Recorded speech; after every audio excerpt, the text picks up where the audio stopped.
How's it going, Scrub Gamers? Welcome back to another video here at Scrub Games, and today we have the last of the rounds from last week's event.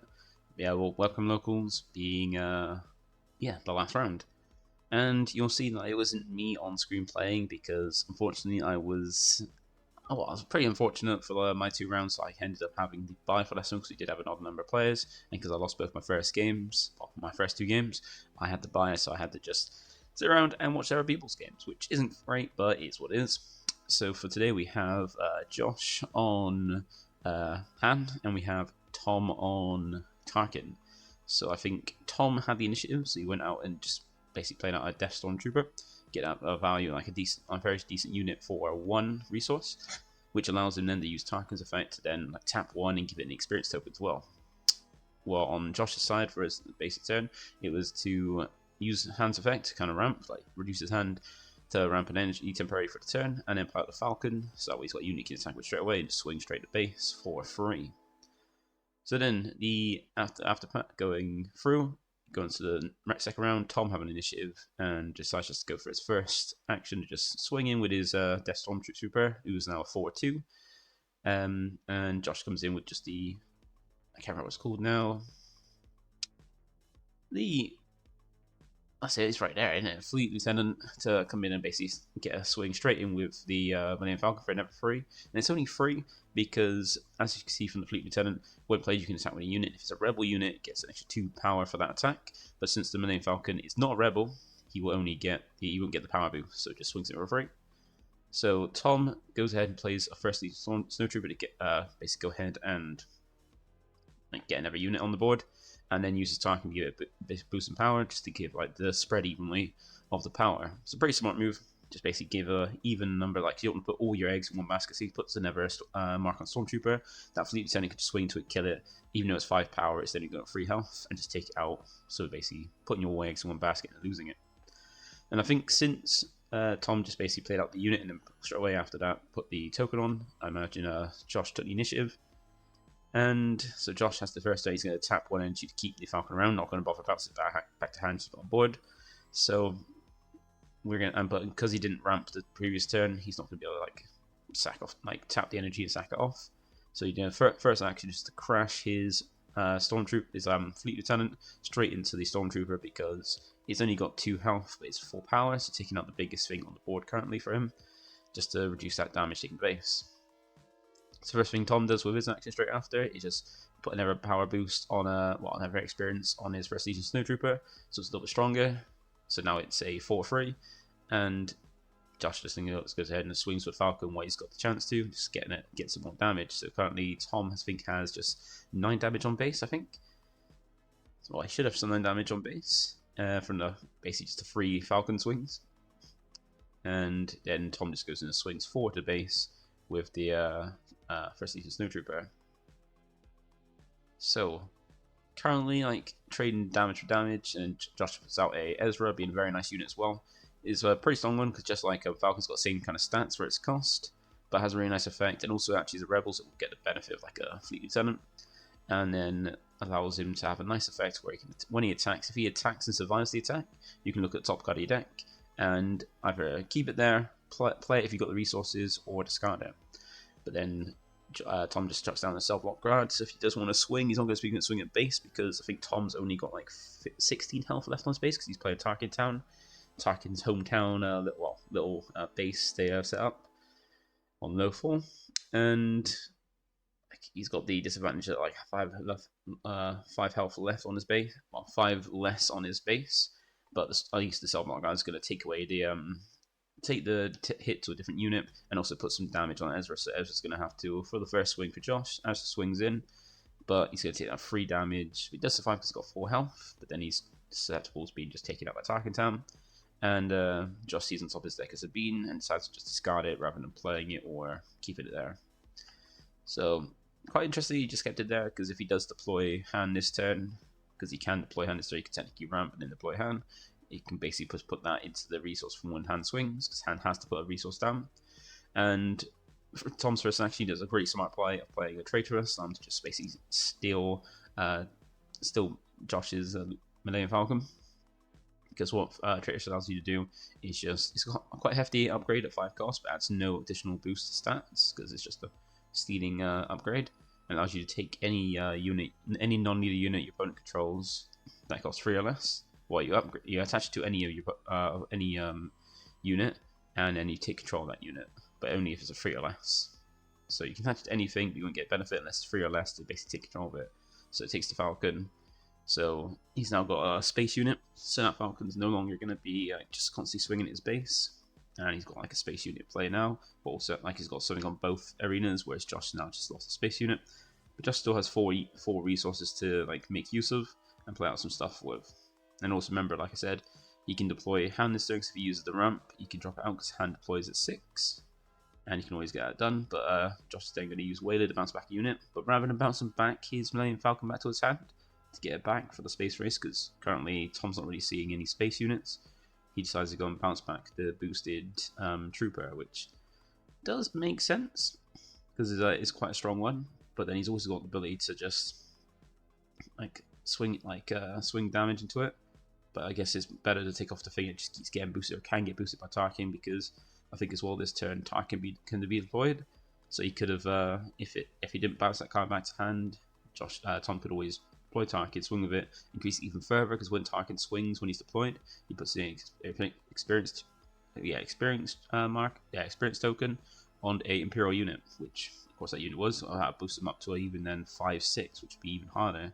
So getting rid of that rather than bounce back the Falcon was probably a smart choice. But then the Falcon gives you it back, makes it so you don't really lose cards in hand because you get your unit back. But so yeah, after that, I think Tom just swings in with the Millennium Falcon, and then just doesn't seem to even like swing with Millennium Falcon. Just passes, takes the initiative. Or you like at least uses Tarkin Town up first just to finish off that Ezra, takes him out, uses Tarkin Town so that's used up. And then this goes on. I think he doesn't. It looks like he doesn't resource. He might resource. Kind of missed out a little bit, but yeah, still.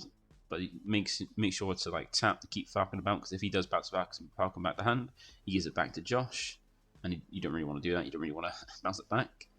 And interesting here, it's like Josh for his action for the turn decides to go ahead and pay 2 for Spark of Rebellion, which does takes out of Tom's hand the Overwhelm Barrage, but doesn't seem like a great play because like, Tom's got quite a few cards in hand. Where he's just been playing he hasn't played many cards. He's played like 1 card per turn, so he's still got a decent amount of cards in hand. So like Spark of Rebellion just to rip a card from hand like this early in the game on it seems like not the greatest play, but it's what it is. But it does allow him to get rid of the Overrun Barrage. So Tom just then, for his action, just swings with his Mega Falcon. As you can tell from the traitor speed switch sideways, he swings with Josh's Millennium Falcon. And then Josh goes ahead and uses for a call just to like kind of push more damage. And I think he saw 4 heroic cards, so for a good 4 damage on base.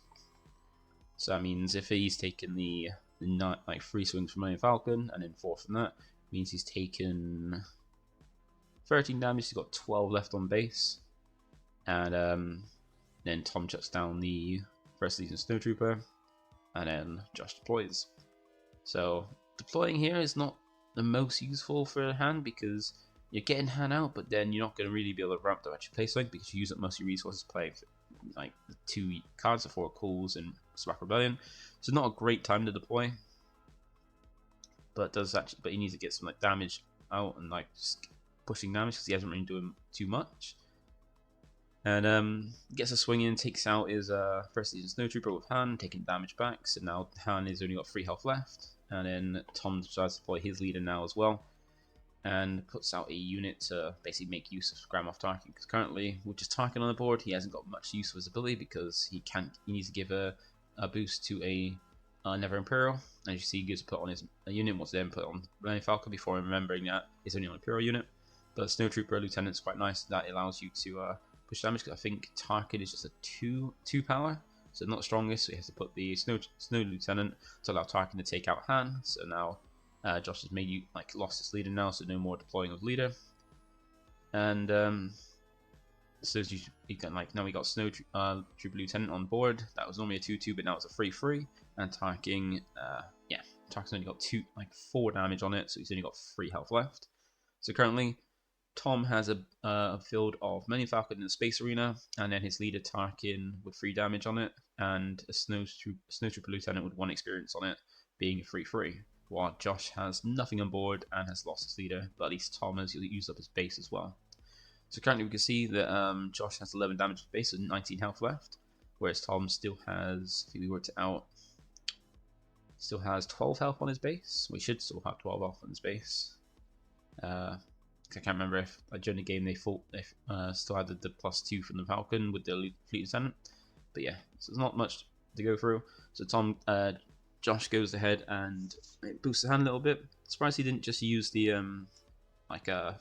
hands effect to like ramp that Falcon in hand to his energy, and then play the Black One out skill and make use of it to get just in case he can play something, because he's only got 1 resource left. He might be able to play a 2 cost, but he gets the Black One out, which allows him to replenish his hand and draw 3 cards when played or defeated, and gets him something on board again. Like he's got inactive, but he comes in rested. But there's not much really I don't think Josh can really do for the rest of this turn. He just played out his Black One, refreshed his hand, 3 more cards, and yeah, basically now he's really got his Tom can do whatever he wants now.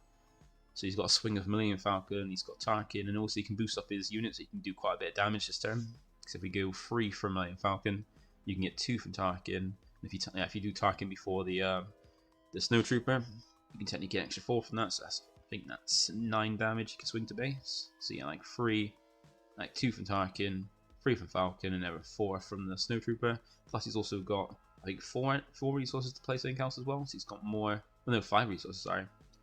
So he goes ahead and just does a Never Snowtrooper to put a swing with the Ever Snowtrooper, doing 6 damage instead, so an extra 2 on it thanks to the Snowtrooper Lieutenant, or like Snowtrooper, which should pop up in a bit. I think it's a bit slow with popping up the cards on, and yeah, gets to swing into the Millennium Falcon. So he, instead of doing just what was it like 9 damage, he does 11 damage. So Josh doesn't have much left on his base. Because after that, he has just got. How much has he got? 20. I think he's showing like 19. But I think it should be a bit more than that, because he had 11 on his base before. Unless he didn't swing with the Millennium Falcon. Not sure. I can't really tell. Like from look at Josh's base, he's only got 19 health. Well, he's got 19 damage on base, and it's like too dark to tell from Josh. Like Tom's, but I think Tom, from calculating the swings, should have 12 left on base. But now we're going into the next turn. So once again, Tom just still paying that 1 resource to keep that Millennium Falcon about. Doesn't want to give it back to Josh to his hand, but still having like quite a wide board. A lot of ground units on. Well, Josh has nothing on ground to kind of deal with them. Still having like a unit on the space arena to be able to take out Falcon and just do damage from there. So Josh, having the initiative, just drops a hand, so you can come down and take out that big Snowtrooper, who's 4/4, and takes it out and doesn't take any damage back. So Han Solo has ambush, so he can swing straight away, and then doesn't take any damage if he like has the whole ability of doing damage before the defender. So takes out without taking damage back. But now he's mostly used up all his resources, and now I think since he's got now, what is that, 25 damage on base of Josh from after just at the Falcon swinging. If he timed that correctly, he could have probably survived and maybe had more of a chance. But by the looks of it, like with Falcon swinging, putting 25, now the other 2 we've got both Tarkin and the Snowtrooper. Like Tarkin swing for 2, which can give an experience to the Snowtrooper that you don't swing for free for exact game. Whereas if he kind of like did it a little bit differently, he could have prevented the damage by going Black One into Millennium Falcon, taking him out, like taking out the Millennium Falcon while keeping his Black One surviving, and then dropping hand to take out whatever doesn't swing from on base, like on the ground arena, to kind of survive that turn. So yeah, could have taken out Tarkin so he doesn't give a boost to units. So that's a shame. Like a little bit missequencing on Josh's part, leading to Tom being the winner for this game. So if you didn't know, the winner of this game was Tom, but then Tom's still showing that he had the position strike where he can swing with the unit, and if it's a trooper, or I think it's Imperial, if it's a trooper, you can get an extra +2 to attack and Saboteur. So like showing that you can still put that +2 even then to kind of like swing through and push the game. So that's the third game. So pretty nice. Like got a like a very interesting Tarkin. And then yeah, went on to the next game here. So that is it for this match. Thank you for watching. Feel free to like, comment, subscribe, and look out for next week when we have more of the Webcam Locals gameplay. And feel free to join it by looking to the description below and join it on the Discord to join up if you want to. Thanks for watching, and see you next one. Bye for now. Like a boss.